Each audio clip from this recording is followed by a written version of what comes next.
Bom, um tema que a gente nunca explorou, ou eu nunca explorei também, mas que é central em qualquer processo de transformação pessoal é a relação com os pais.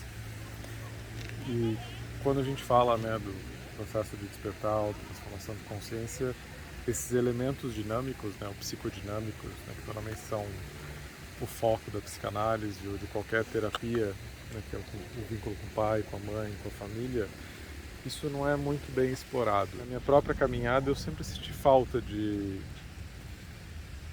acho que conversas mais sinceras, né? Eu acho que isso foi uma coisa que a Alice Miller apontou muito bem.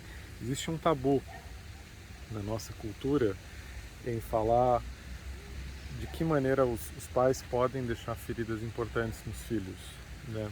Não no sentido de colocar os, os pais numa posição de culpados, mas também não fazer o que tende a ser feito muitas vezes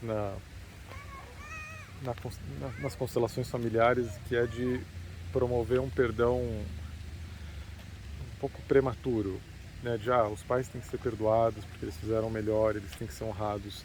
E, na verdade, às vezes não. Às vezes é muito importante em qualquer processo terapêutico, que foi no meu, reconhecer de que maneira os pais são seres humanos e, sendo seres humanos, podem ter muitas qualidades não auspiciosas, né? Podem sentir inveja, podem competir com os filhos, podem não se orgulhar dos filhos, podem, a partir das suas próprias feridas, bloquear o afeto em relação aos filhos, porque eles podem estar tão dentro de si mesmos ou podem estar tão presos às suas próprias perspectivas que eles não conseguem se vincular. Então, todas essas características que a gente encontra em qualquer pessoa, quando a gente coloca um ser humano numa posição de pai ou de mãe, os pais de modo geral, aí parece que isso é transcendido. Então aí o lugar do amor incondicional, ele tende a redimir tudo. Então agora os pais já não sentem mais inveja, eles já não competem mais, eles já não projetam suas frustrações nos filhos, ou não colocam os filhos, digamos, em comparação com seus ideais ou com o que eles gostariam que os filhos fossem, né? Se a gente consegue, mais uma vez, olhar os pais como seres humanos, isso é algo que a gente pode fazer quando a gente está no nível adulto, a gente consegue fazer uma coisa muito importante, que é a gente consegue, pela primeira vez, começar a desconstruir os nós afetivos que impedem a gente de nos tornar nós mesmos. Então é como se os vínculos afetivos primários, né, as alianças, né, com o pai, com a mãe, com as expectativas do pai e com a mãe, têm um papel muito central na nossa autoestima. Então a autoestima de uma criança, né, como uma criança se vê, o valor que ela dá a si mesma, o desvalor que ela dá a si mesma, de modo geral isso parte de como ela foi vista pelo pai, de como ela foi vista pela mãe, ou pelos familiares, ou pelos amigos, ou seja, a gente é espelhado.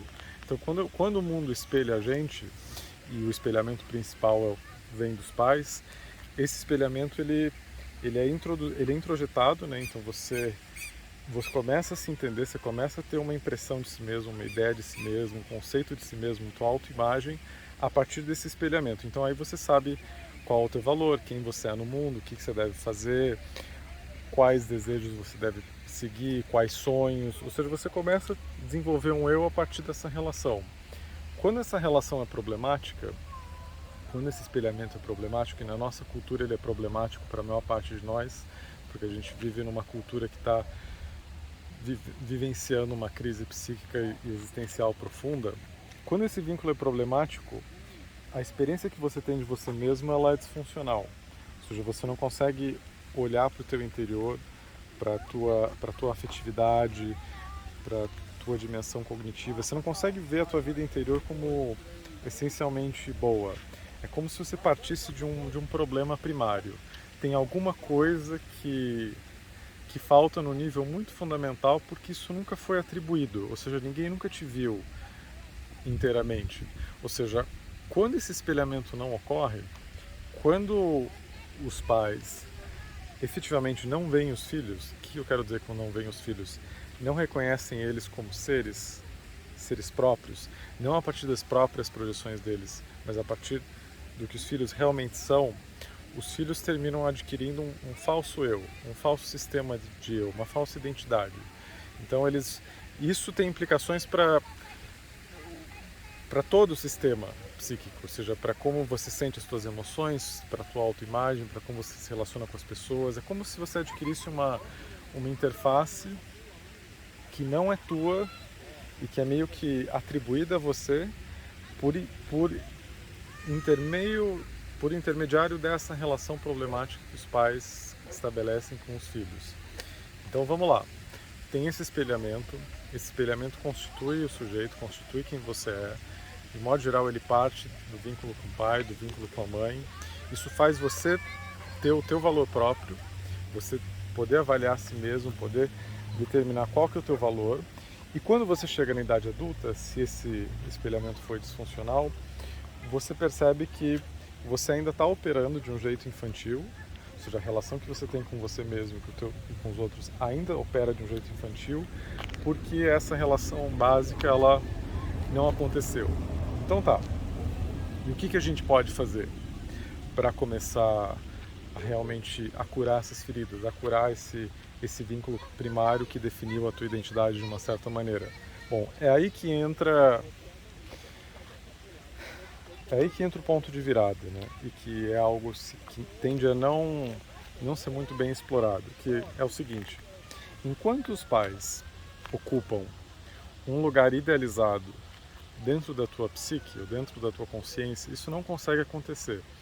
Enquanto os filhos, inconscientemente, perdoam todas as transgressões dos pais e não conseguem ver os pais como seres humanos reais e falhos, e mais, o que pode ser muito difícil, como seres humanos reais e falhos que podem ter cometido agressões emocionais ou que podem ter cometido até maldades em relação aos filhos, enquanto a gente não consegue ver isso, a gente não consegue ter uma visão realista dos pais e, consequentemente, a gente tem uma visão distorcida de nós mesmos. Então é como se fosse o seguinte: a gente precisa distorcer a nossa relação com nós mesmos para validar, digamos, a ideia de que os nossos pais são perfeitos no nosso inconsciente, ou seja, a autoestima dos pais. Então, para que os nossos pais sejam perfeitos dentro de nós, a gente precisa distorcer a nossa relação com nós mesmos. O que isso quer dizer na prática? Quer dizer, por exemplo, que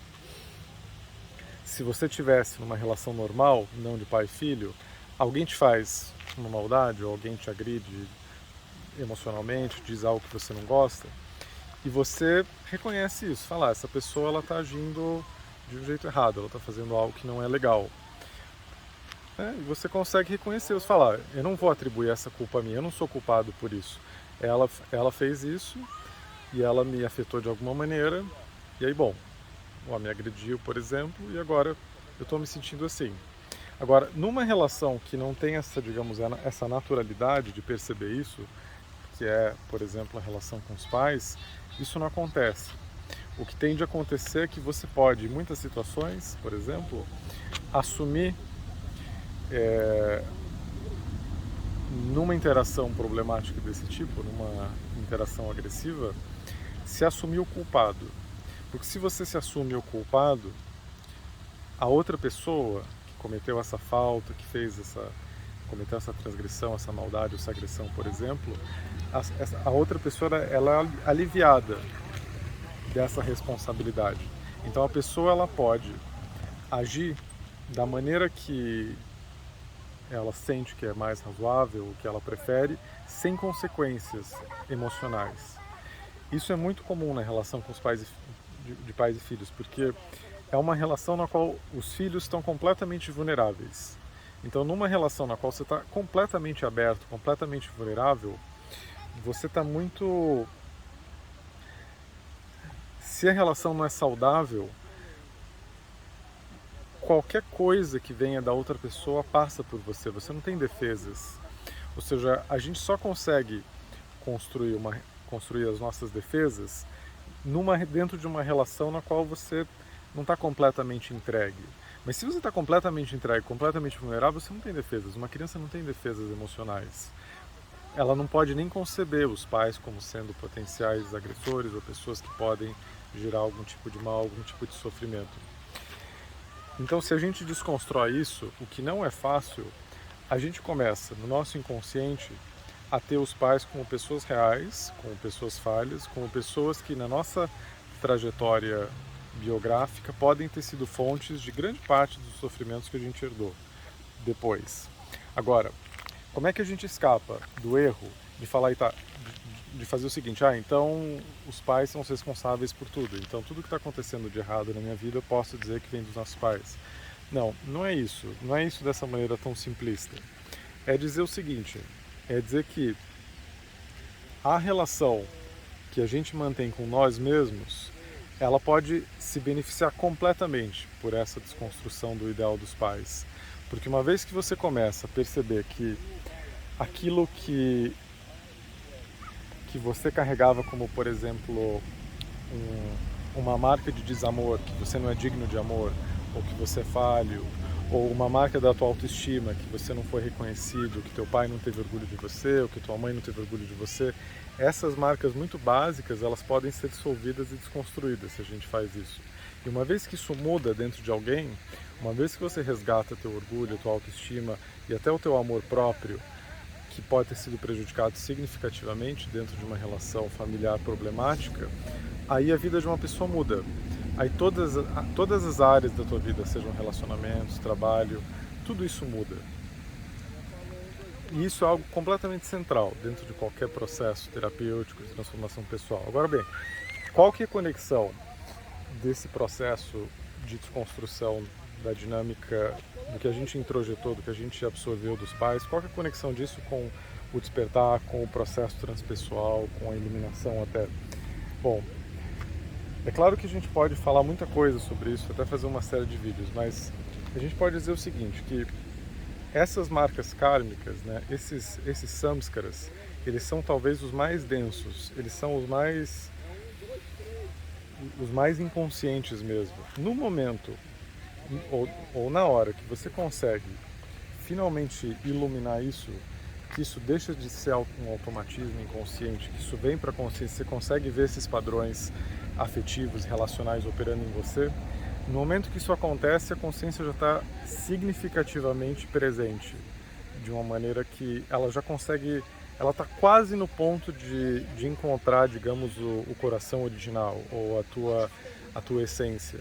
É como se essas marcas elas fossem limitando a expressão dessa afetividade, elas fossem restringindo isso. E aí, uma vez que a gente ilumina isso, essa afetividade potencial, essa capacidade, até a capacidade de amar, dizendo de uma maneira mais simples, isso retorna para a consciência e essa dimensão transpessoal, essa afetividade transpessoal começa a desabrochar. Mas bom, acho que é isso por esse primeiro vídeo. A gente fala mais sobre essa afetividade transpessoal e sobre a relação com esses samskaras pessoais, familiares, num próximo vídeo.